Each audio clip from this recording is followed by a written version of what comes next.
Hi, I'm Nate. And I'm Victoria Hampton.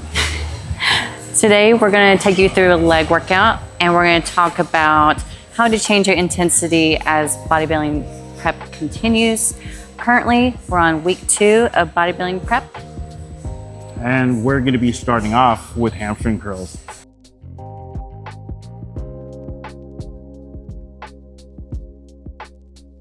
So we're starting off with hamstring curls. If you notice with Nate, he's actually not laying all the way down Yet. We're just doing a warm up to really target the muscle belly. It tickles. It tickles. Notice the range of motion. You can see right here.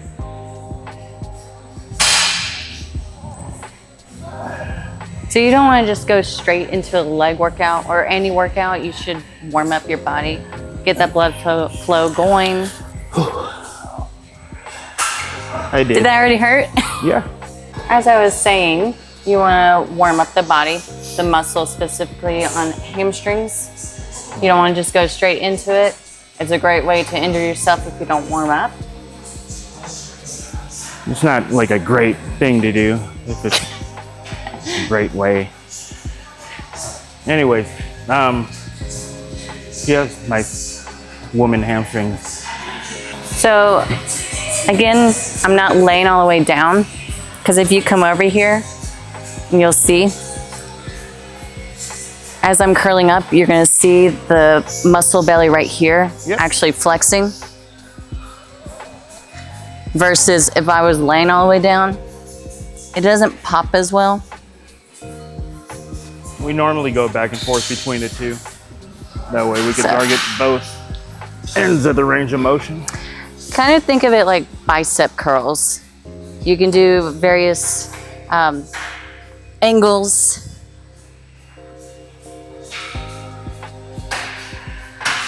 So you can hit different parts of the muscle. And it's also good for mind-muscle connection. So for bodybuilding, depending on your category, you gotta flex your hamstrings. This is actually a good way to get your hamstrings to activate. Because I still have a hard time contracting them too. We like trying to mix up different variations and forms together in one single exercise typically, or one set. Because that way we could put all of our focus into just one part of the range of motion. So now that I'm doing prone, I get to focus on the stretch portion. Now that I'm standing, I only have to focus on the most contracted position. So again, the middle part of the hamstring muscle. It's almost like the bicep. Oh, it is? Right in the middle. A bicep femoris. Yep. Actually, there's like 3 different heads on the hamstrings. So definitely for hamstrings, you want different angles and stuff to hit all of them. I'm jealous of hamstrings. Like, God. It sounds funny. And then here, I'm just wrapping it all together in one now. But it's really easy to get used to just one single strength curve. You can only get stronger at something if you keep working on it. And that's how you can change the intensity. So you could, depending on the exercise, you could have the same weight, but changing the angles can actually intensify it. Because, for example, my hamstrings, I need more of the muscle belly to poke out. So I try to do a lot of the standing ones, whereas laying down is still good. Like, it helps activate the whole head on each part of the hamstring. But I prefer right now targeting just the muscle head. As you get more advanced with your weightlifting, bodybuilding, whatever it is you're doing in the gym, you'll start learning that you can start changing actually the trajectory of how the weight is coming up. So normally you'll have your heels up to the ceiling, But since I've been doing this for like 11 years, I can now start getting away with slightly angling it this way. So if you see now, my knee is pointing more towards this way. I don't recommend this for beginners. If you are seasoned and advanced and you feel comfortable, then try it. But be careful, be slow. Be slow. Be slow. But she's doing the reps slow. There we go. Woo, I can feel that. Yeah. Make sure you wipe your equipment. It's rude if you don't. And put your weights away. When it comes to finding out how many reps, just use the first couple sets to gauge how difficult and heavy it's going to be. Then start doing a lot of reps. So again, like he was saying, first set or two, just kind of gauging your setup, how it feels, and then just kind of thinking of, okay, do we want to go heavier today? Do we want to do higher reps? Are your knees cracking on this, you know? There's a lot of factors that come into play. Yeah. So I believe I'm gonna go for higher reps instead of going up in weight, just because intensity-wise, I think I can handle more of doing high reps. I don't think my knees are gonna be able to handle the weight. Okay, I'll help you with that. Really nice form. Thank you.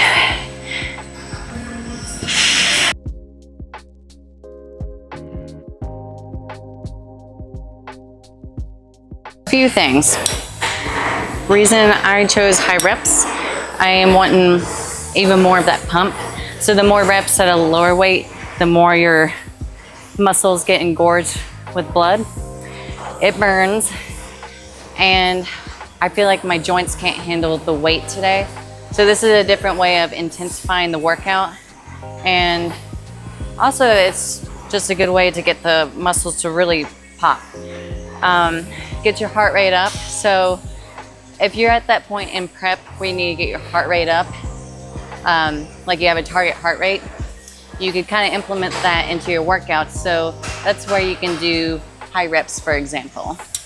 So now I'm going to do 20 reps. Yeah, there's also just listen to your body.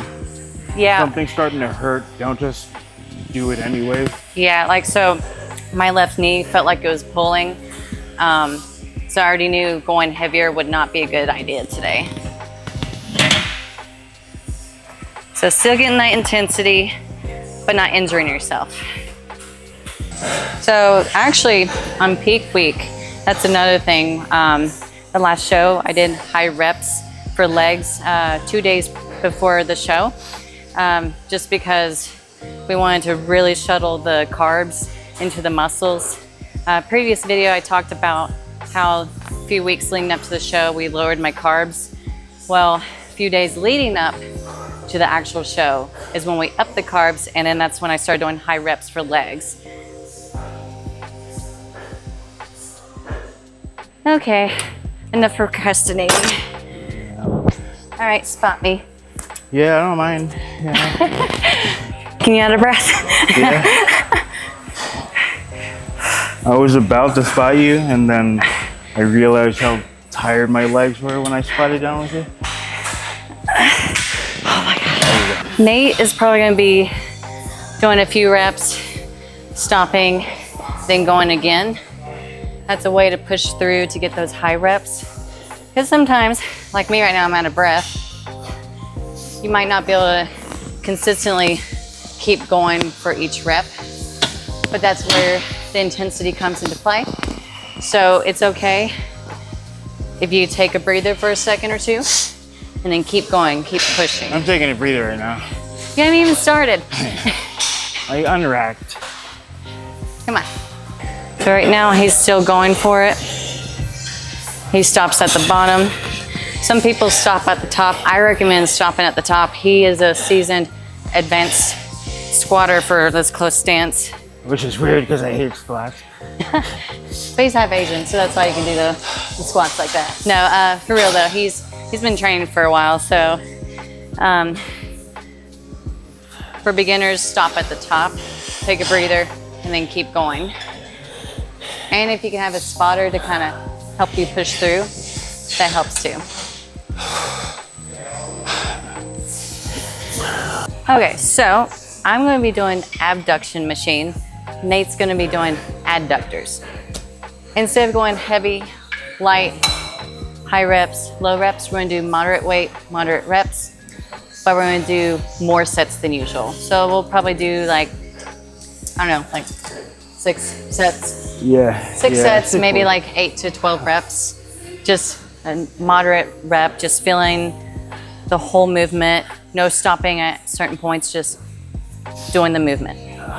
Or in Nate's case, in that way. I don't want to get abducted. So notice how I'm just keeping the flow going with the rep. I'm not jerking it. That sounds weird. That sounds really weird. Just keeping the flow. Open your legs wider so you have better flow. So like I can feel my heart rate's up, but I'm still able to kind of hold a conversation. With each set, it's probably gonna be harder to talk. So this is also a good time, if you're doing moderate reps, this is a good time to kind of focus on that mind-muscle connection. If you're still learning how to connect with your muscles, how to activate them, because you're not so worried about, oh my God, my heart rate's going up because high reps, or, oh, I'm doing heavy weight, I need to make sure like I'm able to handle it. Now you can really focus on that contraction and stretch. So as you get more advanced, you'll start figuring out how to pair exercises. Like, let's say if you're gonna do squats, I could start off with doing abductions and hamstring curls at a moderate weight so that you're not going too hard on the muscles, but you're warming up everything. You're still working towards building and strengthening, and then you're ready and primed for squats. So as you get more seasoned in the gym, bodybuilding, whatever it is you're doing that pertains to the gym, I guess, you'll start learning how to select your workouts and exercises. No, a lot of times if you want to do a moderate reps, it's usually really good if you don't want to overtax your joints or tendons, ligaments, stuff like that. That way you can still get a really good, intense, hard workout without having to risk damaging all the surrounding parts. When you get older, you do have to start being more careful about stuff like that. Yeah, or like if you've had a previous injury and you're just starting back in the gym, starting light and then going to moderate weight, moderate reps is also a way to still get back into the gym, but preventing more injuries, right? Another thing is for females, this is for females, depending on the time of the month or when it's about to start, this actually can come into play. So every female is a little different. For me, I notice right before time of the month, I do better with moderate weight. Obviously during the time of the month, I'm kind of going lighter. And then afterwards, I'm going powerlifter mode. She's really strong the last couple of days before it starts. So like I mentioned earlier, this is a good time for focusing on that mind-muscle connection. So like I've been trying my best to grow more outer glutes. So I tend to choose moderate reps, moderate weight, but a lot of sets so I can focus on the feel of it, but not taxing my hip joints, because on these, like if I'm going too heavy, I start feeling popping. So for me, with this kind of exercise, I like moderate weight. That way I can just focus on that mind-muscle connection right here. And it doesn't have to be just this exercise, obviously. Like, I don't know, bicep curls. Do moderate weight if you're still learning how to feel. Yeah, especially with the smaller muscles like that. A lot of people forget that like it's really easy to injure or damage them. So like it only takes one bad rep to take you out of the gym for half a year. Yeah. Or for bodybuilders can ruin their career or halt their career for a while, set them back from pro show or the pro card. So just being smart in the gym. I mean, because it can permanently misshapen a lot of different muscles. All right, so I'm gonna be doing stiff-legged deadlifts. Before I actually add weight, I'm gonna figure out my foot positioning and all that. And then we're gonna go more into intensity for stretch and contraction. And I love to do that on this exercise. So first, let's get the positioning down. Yeah, also make sure that you have a spotter who has a good vantage point. Make sure that she's not gonna fall or anything. Yeah, it was really good form. Thank you. Thank you for that. So for this, I usually start off light, and then depending how it feels, I may go a little heavier. But typically on a stretch and contraction type exercise, or rep, I guess, you kind of want to go lighter, just because, especially with like hamstrings, if you accidentally stretch too far, you might rip something. So I ripped something else. anyways, also, can I point out, yeah, don't put your weights back like this at all. So this is where people differ. Some people, like, for example, me, I can go all the way down and still feel that stretch and still be able to contract as I'm going up. Whereas for Nate, he only has a certain range that he can hit. And my theory actually is that I'm a female, he's a male. Yeah? My knees, I identify as a she, female. But no, like hip and knee trajectory kind of plays into that. So for example, my hips sit up here. Mine. It's just, where's the top of your hips? Like right here. So look at mine. Mine are right here, and I'm like 4 inches shorter than you, Yeah. give or take. Mine sit pretty high, so for me, I've always been good at doing the stretch and contraction like that, whereas for him, he has to kind of push his knees a little more forward. Have to jimmy Yeah. it. There's a lot of factors that come into play, but again, that's where when you start doing these exercises and the different types of reps that we're showing you, you'll start figuring out what works for you. And as you get stronger in certain areas of your muscles and the overall lift, that's when things... Well, you have to change your way of doing it all over again. yeah, it never stays the same. Like the proportions of your strength is going to change where now this is too strong that it'll take away from this muscle's workout. Your strength curve will always be changing. Yeah. So whether you're feeling good, you've built more muscle, age, for females, time of the month, so on and so forth. Yeah. But these are tools that you can use as you construct your plans and workouts. So I'm putting these wrist straps on because I really want to be able to focus on that stretch and squeeze of the posterior chain and not have to worry about losing grip. Stick like that. Grab from under. And notice how the end goes back here.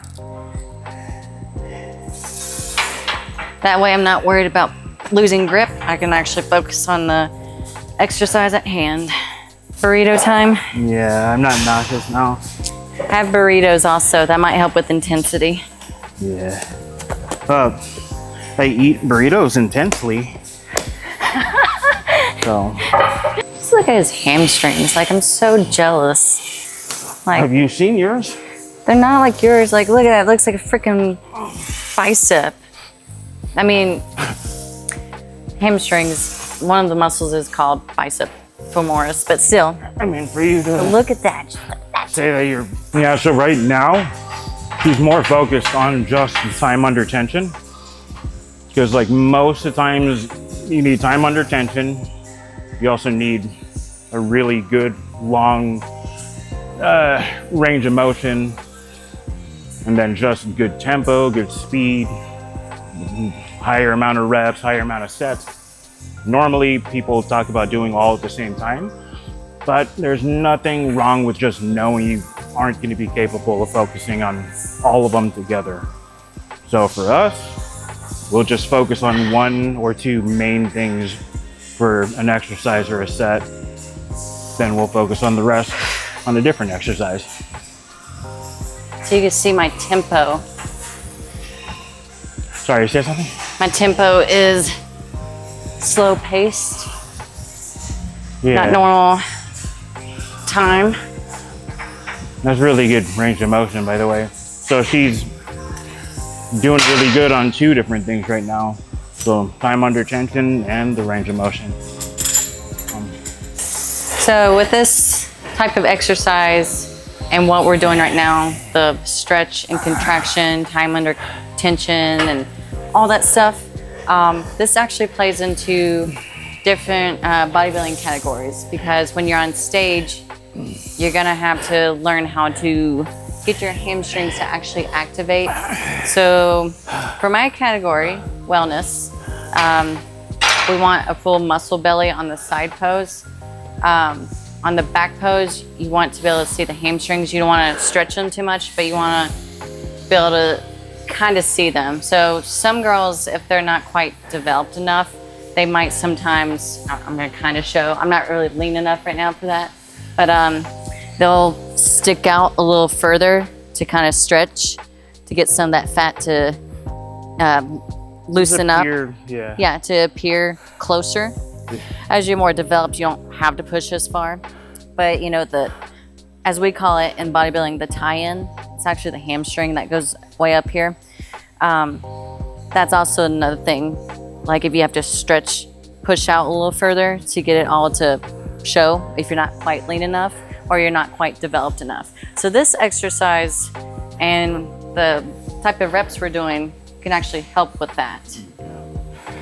Yeah, most of the times if you're not developed enough to the point where you do have to do that, it will eventually just make the muscle look smaller, because now that separation is stretched out, so it almost looks flat.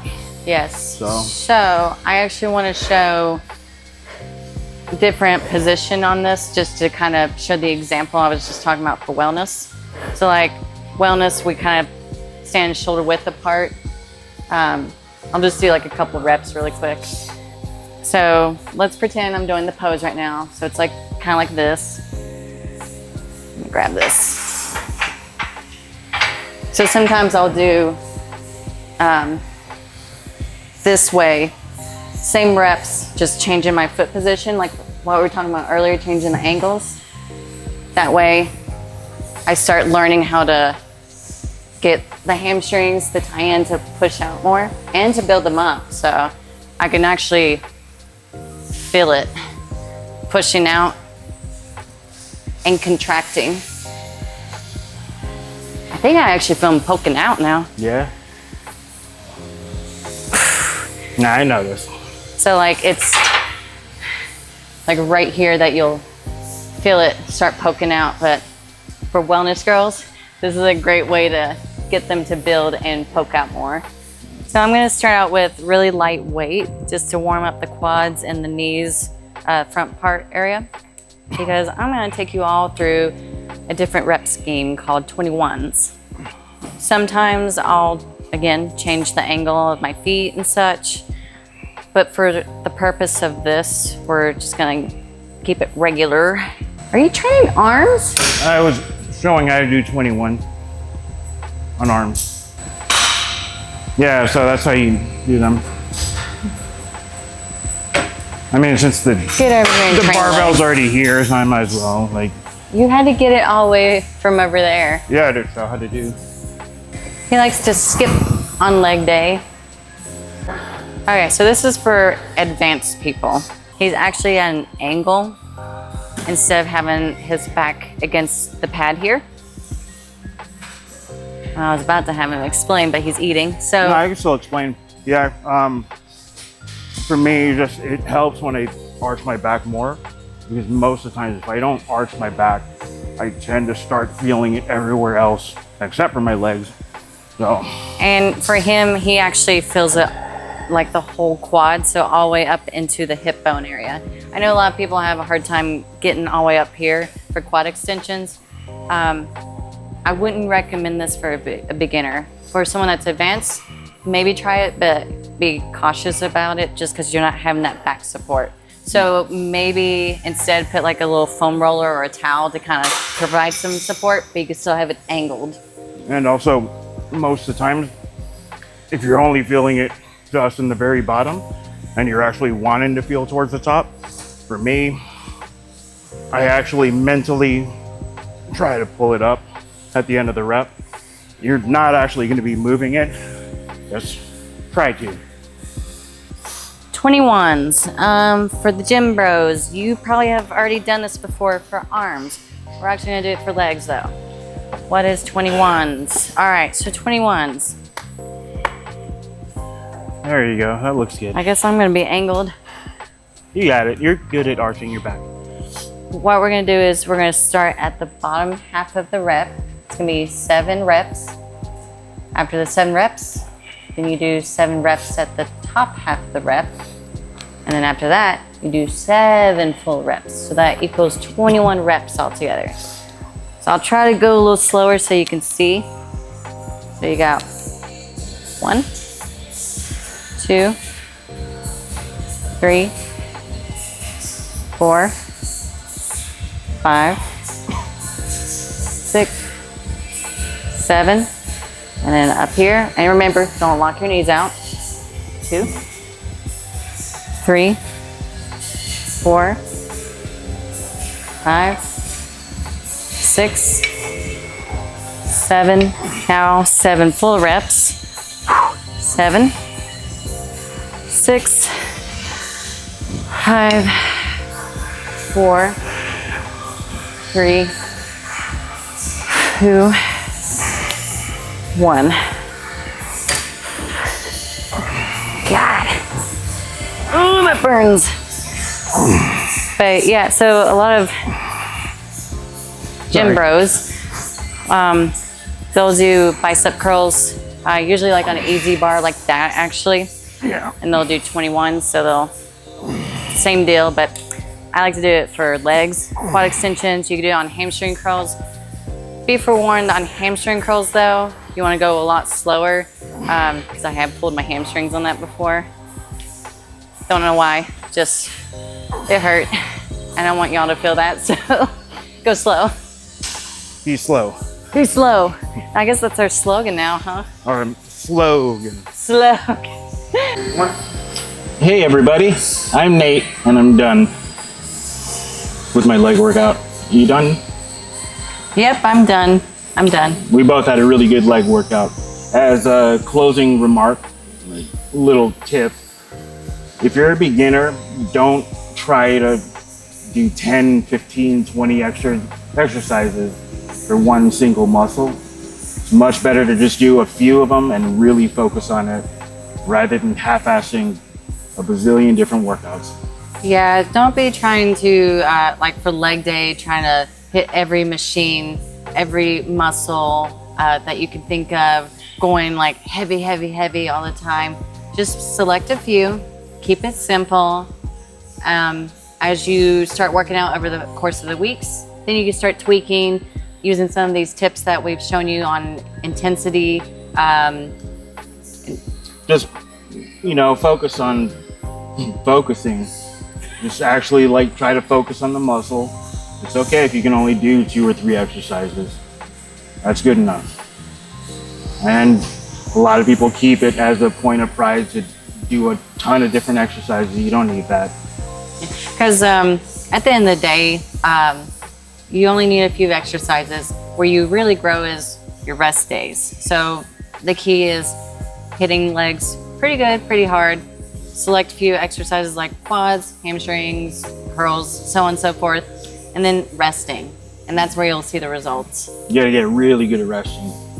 Anyways, it's nice seeing you guys again. I love how awkward you are on the camera. Yeah, people like it. So that's the end of our leg day workout. Oh, you're still shit.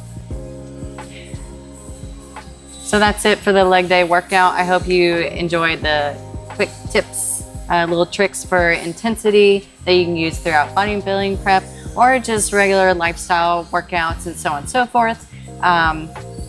Week 2 of bodybuilding prep. See us next time for week 3 of bodybuilding prep.